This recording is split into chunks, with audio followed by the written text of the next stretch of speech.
Hey everyone, you're listening to another episode of the All Things Private Practice podcast. I'm your host, Patrick.Casale. I'm joined today by my friend and colleague, and for a repeat guest appearance, Dr. Liz Slonena.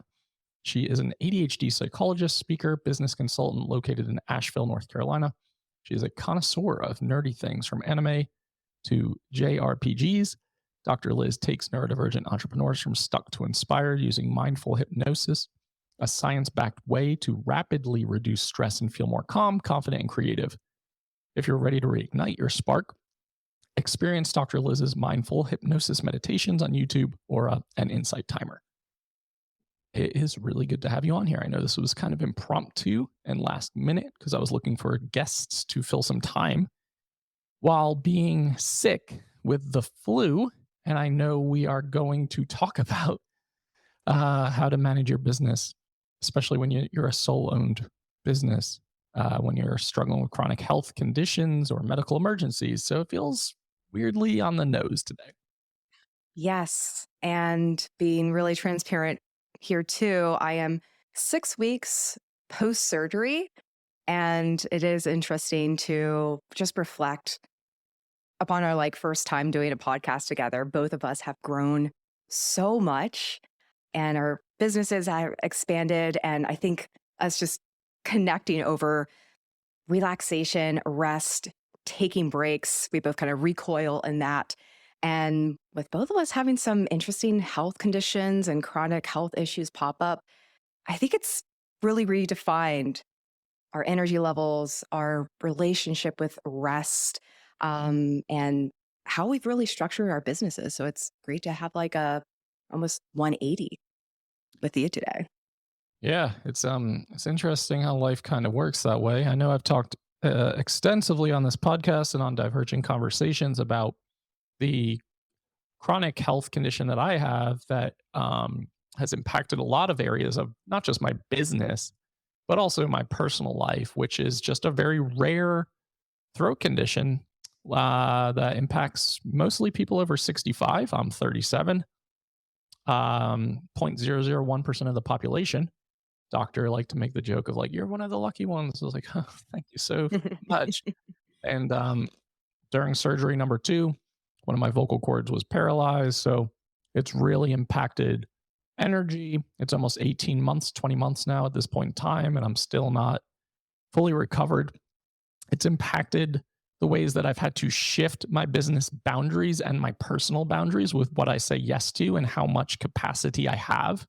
And it creates a lot of vulnerability. When I had this surgery, not a solo practitioner because my group practice had kind of just started that year, but it was tiny. But my coaching business was just me. So talk about it's like you're mentally preparing for this thing that you know is going to be traumatizing in some way. So the lead up is traumatizing and stressful. Then the preparation stage of like, okay, financially, how do I ensure that I'm okay? And then the aftermath, there can be fallout. There can be like lost relationships when energy shifts and changes. When you start saying no to things you may have said yes to in the past because your capacity has shifted. So I don't know if you want to just jump into kind of your own experience with everything that's happened over the last 6 weeks and prior to that, and we can kind of go from there. Definitely. Yes. And that's just a great segue because there is a beginning, middle, and end. And I wouldn't even say end, but constant recovery for a chronic illness. And my chronic illness, I guess I've been born with it. Recently found out back in December of 2023, having stage 3 endometriosis. And the doctors and everyone I know is like, how could you not know? And if anyone has heard of endometriosis or is a survivor or has it yourself, it's essentially extremely debilitating and painful periods, menstruation, and just a host of other kind of chronic pain issues. And for this, I've always had a really interesting, complex relationship with my body, my energy levels, as well as throw in good old ADHD into that too.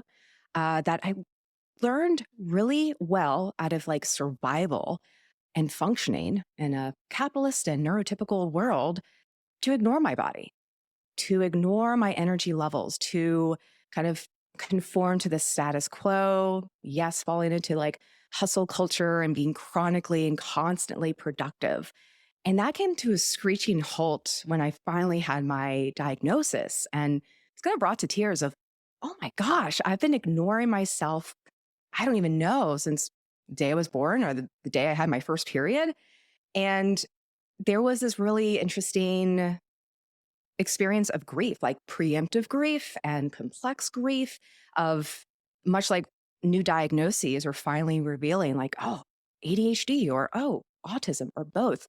It really fundamentally changes your perspective of yourself, your identity, your career, the people that you are with. It's like, how do I live with this now, knowing this new information? And so I kind of went into like a hibernation period. I didn't really tell a lot of people. It wasn't only like until a month until my surgery did I feel comfortable sharing, just because there's a lot of inner work and kind of preparation too of like, oh shit, I'm going to have to take like how many weeks, how many months off? I'm not going to be myself, energy wise or even brain wise. It was a lot of preemptive grief and a lot of preemptive thinking. And so I think what was helpful for me, at least, was really connecting with other folks, especially other therapists with endometriosis. And it just so happens there's a huge correlation between uh, endometriosis and ADHD. And it was just really refreshing to connect with other people to get their real life experiences, what they did, what they would do, what they wouldn't do all over again, simply because the medical model and even my surgeon was like, oh, you'll be just fine. And, a week and a half, 2 weeks, you can return to work, no problem. No, I'm so glad that I listened to my friends and my colleagues to take more time than I felt comfortable off and really preparing like preemptively before I even took extended medical leave off to actually enjoy myself. Something that I thought was also really helpful too was kind of almost like a YOLO, a life experience of like, okay, what do I want to do so I don't have any regrets? And that is to travel, to throw a party. And yes, I had a banging hysterectomy party. It was so much fun. And doing some like rites of passage or just ritualizing or like creating a ceremony with close friends of, okay, I'm leaving this past life behind and really entering a new one and trying to really lean into rest, which I've always had a complicated relationship with rest, and in a way, redefining it, making it my own. And still, I'm working my way back up to seeing clients to the degree that I was before. But an interesting thing kind of resulted from this pause and reflection period. And I don't know if this was experienced by you, but for a lot of folks, myself included, was realizing, oh, I don't want to see, 20 clients in a week anymore. I kind of like this ease of being able to have more free time to do hobbies. And so it's really, I'm still like in the mix of it too, of really redefining, okay, how do I want to live my life now? Yeah, thank you for sharing that. Like, because I do think there is an enormous amount of grief that occurs when you have any sort of chronic health condition or diagnosis or life altering circumstance where you're having this like really confusing grief building up to the actual surgery or experience and acknowledging like, well, for me this throat thing is like a lifelong thing, so I also have to acknowledge like this is going to recur at some point. Going to have another surgery, so you're almost like out of the woods, but not out of the woods. And that is a weird mind fuck of like mental preparation because you're kind of like in the back of your mind, always knowing like, so when am I going to have to go through this experience again? Then you have the grief of like your body shifting, your body changing. Like I almost felt like my body betraying me, is what it felt like.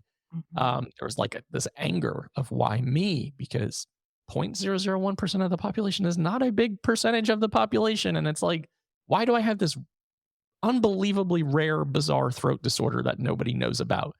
which led to like, oh, the doctors are like, well, it's so rare that we don't really have research on what comes next. And most people are over 65. So maybe it doesn't recur in them because they're at an advanced age. So being 35 at time of diagnosis, it was like, and I had a YOLO experience too in the moment. Like after surgery number one, I was like, I'm going to book a trip to Iceland and I'm going to take myself on vacation to clear my head.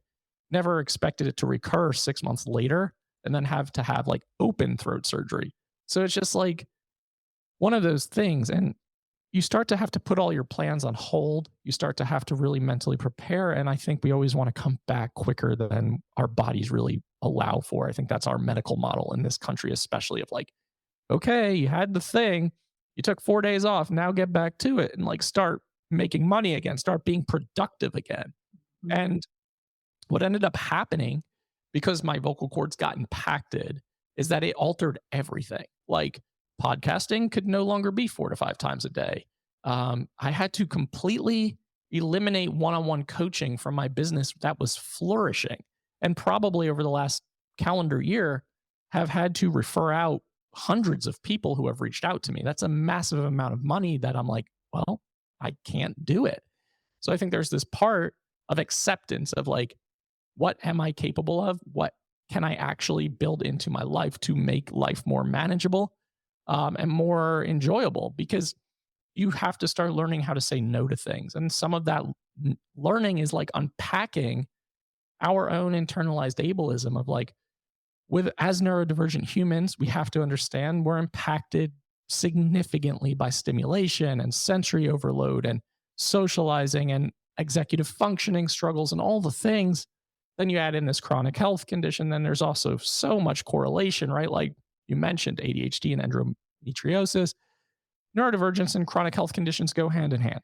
Our systems are just vastly impacted. So thinking about like that in a meta perspective, almost moment by moment of like, damn, I really feel uncomfortable in my body all the time. And then I start to piece together all these strange, bizarre ailments. And you feel crazy because you're like going to the doctor, advocating for yourself, usually dismissed or minimized pretty quickly because it's like, no, it couldn't possibly be that thing at that age or whatever. And then lo and behold, you're like, well, of course it was that thing. Um, and it's just very, very challenging. And if you're running a business, your business doesn't really take time off, especially if you're the sole provider and practitioner or entrepreneur. So last year, because this is year number 2 of recovery for me, I felt like I worked so hard in 2022 in build up to that surgery that I almost got to coast through 2023 because like I hadn't made enough money in my coaching business. I had done so well in terms of coaching programs, retreats, all the things, podcast monetization. I was like, I guess I'm going to coast. But it felt like guilt the entire time of like, I'm not doing Yes. anything, Yes. not doing enough. Look at all this free time on your calendar. I get so antsy because as an autistic ADHDer, I'm like, my ADHD part is like, I need excitement. I need stimulation. I need something. And the autistic part was like, we just lay in the dark for like months at a time and not do any of this. So it was really challenging mentally and physically. And now coming into 2024, it's like finding another gear of energy, but also having to honor the fact that like full speed ahead mentality that I've had in the past is just a quick recipe for not only autistic burnout, but physical decline. So it really is Yes. about where's the balance in all of this and trying to find some acceptance in that too. Well said. And that mirrors a lot of my experience as well, especially endometriosis. There is no cure. Yes, I may have to have a surgery, I don't know, 5 years, 8 years. Hope to God, not in a year, that it is kind of, I am living with this. And I made a promise to myself, like, I'm never allowing a diagnosis to define or limit my life. And at the same time, I need to kind of honor my energy levels. I have to unfortunately take care of this meat sack of a suit that I have to, experience live with. Right. And Us to transcribe that. That person is yeah, and transcribed and be like, huh? Okay. Yeah. But Like, yeah, I'm terrible at like car maintenance in general, but it's like, oh shit, I really need to take care of my body, take care of my vessel. And it's also so freaking hard to listen to your body when you've never learned how to listen to it. yep. Yeah, absolutely. It's really hard. I think it creates this like this inner tug of war dynamic where you're like at home resting in whichever capacity is how you find to be comfortable or how you rest in general. And you're like, your body, your mind is like saying, like, we should be doing something. We should be creating. We should be productive. We should be working. Um, we should be hanging out with friends. It's 75 degrees out. You should be out walking around the mountains in North Carolina. Like, and then the other part is like, no, like, I don't have it. Like, I just can't. And it's so hard to figure out, like, how do I listen to it? How do I honor it? And again, setting boundaries. Like, I've had to say no to friends, people who are like, I just want to reconnect over coffee. Can we do that sometime? And I'll be like, I'll look at my calendar and I'm like, no. And I've said no more in my life in the last 2 years than I have in 37 years of existence, which feels quite Mhm. empowering. But it's also like, there's still a long way to go because I still Right. push it. Like, I had to make an agreement with my therapist for 2025 that I would only schedule retreats that I'm hosting in odd numbered months because this year I went Asheville in January, spoke at an event in Norway in February, Ireland in March, Spain in April, speaking at a conference in Alaska in May, hosting a retreat in Greece 1 week later. And it's like, yeah, this is not sustainable for most people, let alone someone with chronic health issues who is also neurodivergent. Yeah, and just hearing that, I'm like, oh my gosh, no, thank you. It sounds exciting, but I'd rather live vicariously through you and hear about all the cool things. And it is really fucking hard to be perhaps poly passionate, um, being lit up, having all these wonderful opportunities just like banging at your door, begging for you to join on in the fun. And I feel like with a lot of neurodivergent folks, it's so hard to say no to FOMO. And it's so hard to let go of the shoulds and the coulds and really listen to, okay, all the kind of like truly unmasking and really listening to, okay, regardless of what every other person wants, what do I actually want? And that may even be like a mind fuck of like, I don't know what I want. I want multiple things. A part of me wants to go travel. A part of me wants to speak at this retreat. A part of me just wants to shut off all the lights and be a hermit and not hear from anyone until a year later. And I think it's so important of even starting there of redefining and reclaiming rest. Because I can fondly remember just talking to you about rest, and you were like almost, you know, wincing at the word. And I'm just curious now, what is your relationship to rest? Yeah, it's a good question. One, I just want to highlight like the hermit fantasy is a real fantasy for me. I have definitely told my Lovely. therapist many times, I'm like, my number one goal with all this, like, is to disappear from all of it. Yeah. It's not to be in the thick of this. It's not to build this audience. It's not to make this, it's just to disappear from it. That's fantasy number one. Number two, when I listed all those events, right, I had written them out and you were like, oof, that's exhausting hearing that. I remember like very much vividly saying, I cannot wait until June 3rd. And this was back in like January before these all started. That is not a great mentality to have going into all of these things because I was like, I know how much this is going to take from me. Um, so, anyway, my relationship with rest has definitely shifted. I think I rest more now than I probably ever have in my life. And whether that be vocal rest, which is like an absolute necessity, I can only speak for prolonged periods during the day before my voice is just gone. And it's one of those things that is really frustrating because, like, if you're in a loud environment, if I'm out with friends or at a bar or a restaurant or there's music or it's just loud, it's almost impossible for me to be heard. And that is so frustrating because what you'll get is a lot of like glances when you're talking, or someone will try to read your lips, or like they'll be like, "What did you say? I can't hear you." And the more that happens, the more frustrated you get, but you can't enunciate or project any louder than you are. So you start to shut down.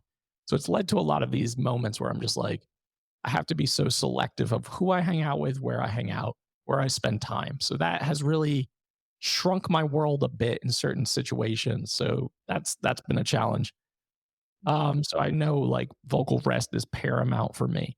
And then not overscheduling myself. Like prior to surgery, I was probably doing between 5 and 6 different things a day, whether it be like 5 podcast recordings, 2 coaching sessions, and some whatever, like the combination was. And the reality has become that I can do 2 to 2.5 things a day until my energy and my voice is gone. So, again, circling back to rest, like that means having to be very, very, very selective and intentional about how I schedule my time, which I never really had to think about before in the same way. So it really does alter your entire world. But Yes. I enjoy it. Like I enjoy the rest periods. I'm like, I can just lay on my couch. I can lay in my bed in the dark. I can sit on my porch. Like I don't have to be doing anything. And I don't feel like I'm not being productive. I think the one thing I still struggle with is the ADHD part of me that's like, I'm pretty antsy. Like I need to Oh, do yes. stimulating, but I'm not feeling like it needs to be productive to be stimulating.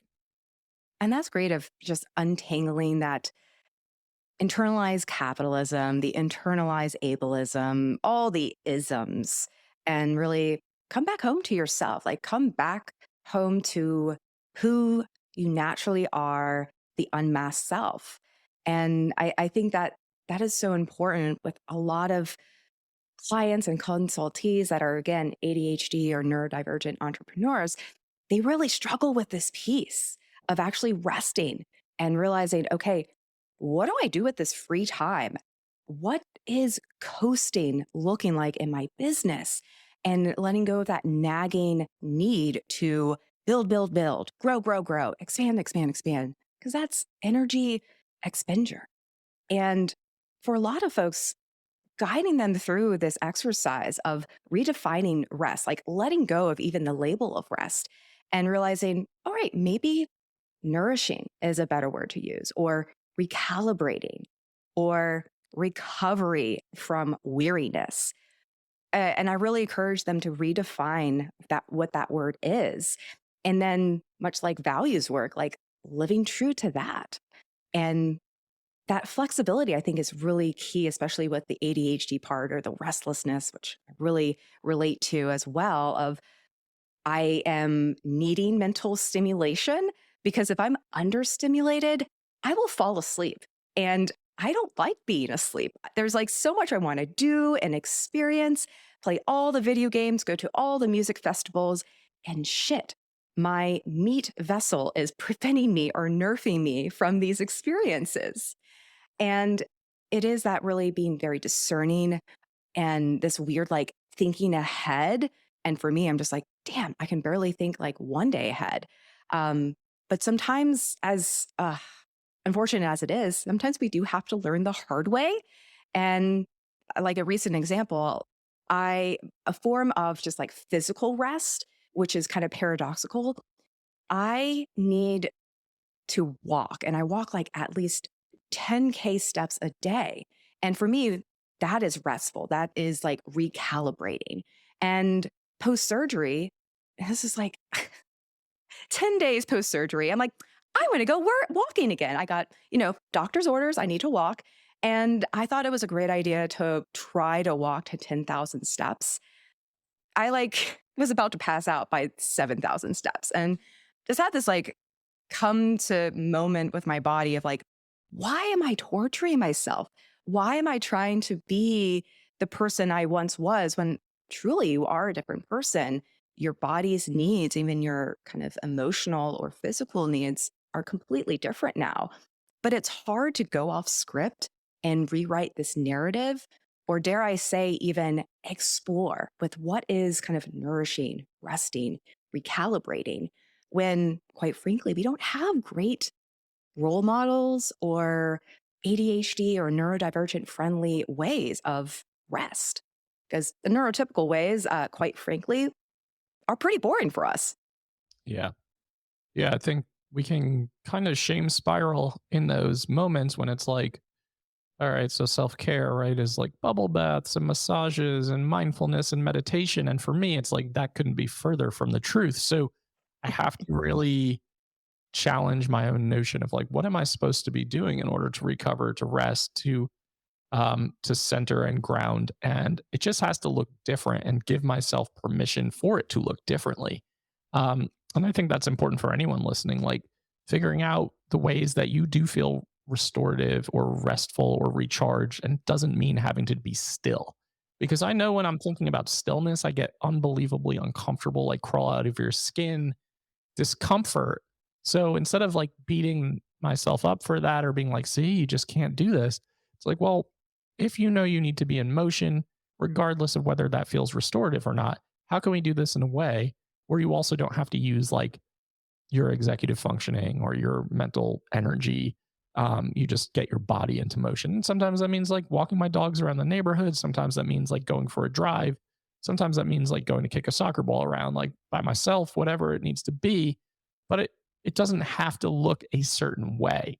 And I think that's really important with all of this stuff. So, and again, like spending time doing things that feel nourishing, whether that's like watching a TV show you really enjoy, or a movie, or listening to music, or playing a game, or spending time with animals that you own or you volunteer with, or like in nature. There are so many ways that you can do these things that it doesn't have to look like I'm going to sit on my porch for 20 minutes in stillness and meditate. That's never going to be me. And it's just going to be frustrating. So I think it's important to just honor what our individual systems need, and being able to really ensure that you are providing yourself with that, because entrepreneurship is a journey, it's a roller coaster, it is stressful. I wouldn't change it for the world, but that doesn't mean that it is a relaxing experience either. No. And the fact that it is so stimulating, so novelty based, so uh, focused on variety, and yes, some natural risk and reward. Yes, that mirrors so well to a neurodivergent lifestyle. And we can't go 150 miles per an hour constantly. But yes, that sustainability piece, that recentering, rebalancing is so important. And I think it's important to go through like the 7 pillars of rest, and that being physical, mental, sensory, creative, emotional, social, and spiritual, which will be very different than the neurotypical ways of these self carry things.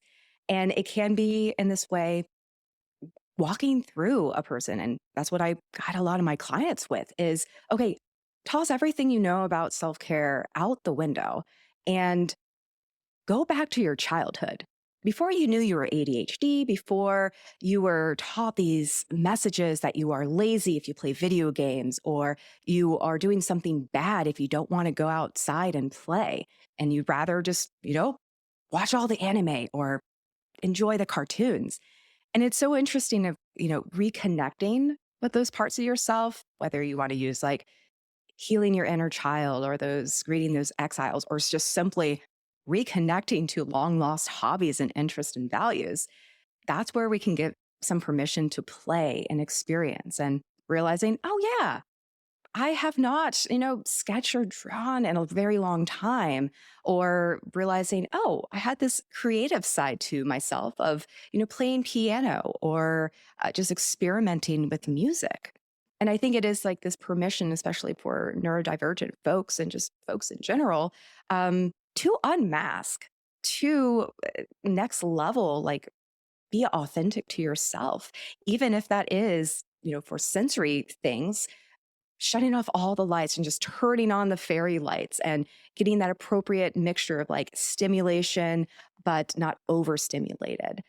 So it is a very nuanced thing, but it is fun just to hear other people's experiences and gain kind of, self disclosure or just examples, because it's kind of hard to be like, oh, what do I like to do for fun? What is my hobby? A hobby as an entrepreneur? What? this is my hobby. My business can be my life.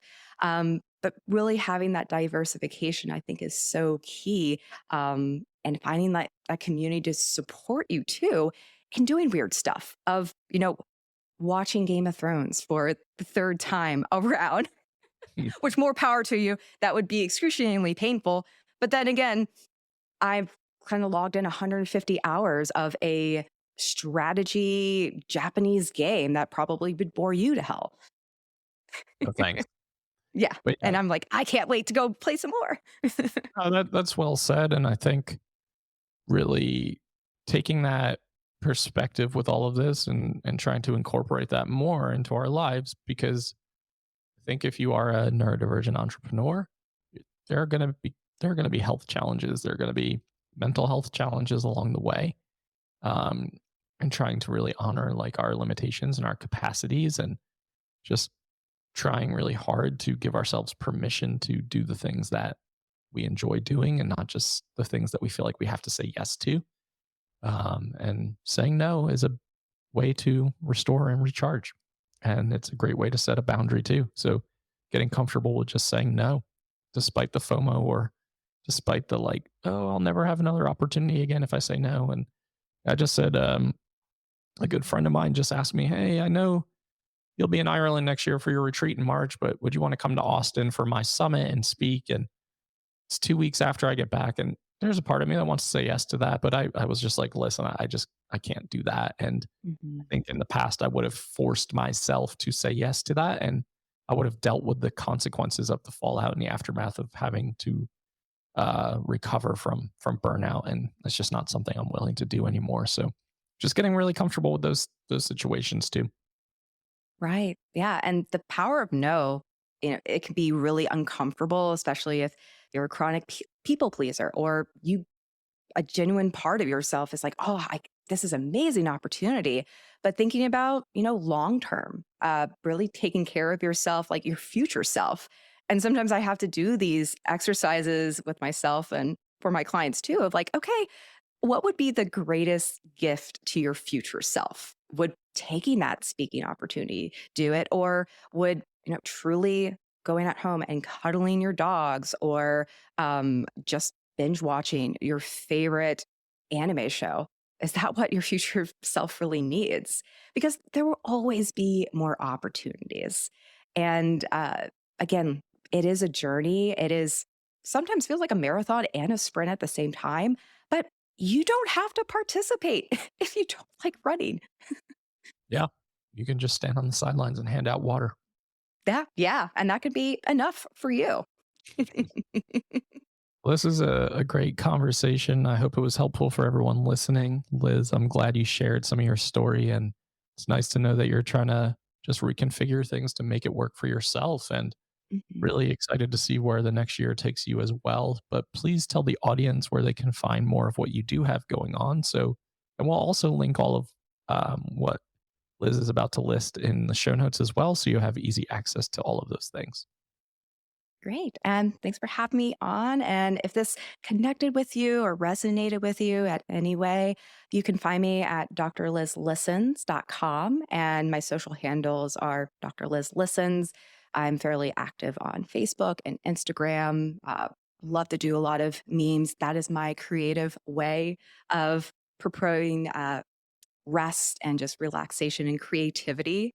And if you are interested in learning different ways of really restoring yourself and recalibrating yourself, I do a lot of mindful hypnosis. And for some folks, they're like, oh God, that's going to be so boring.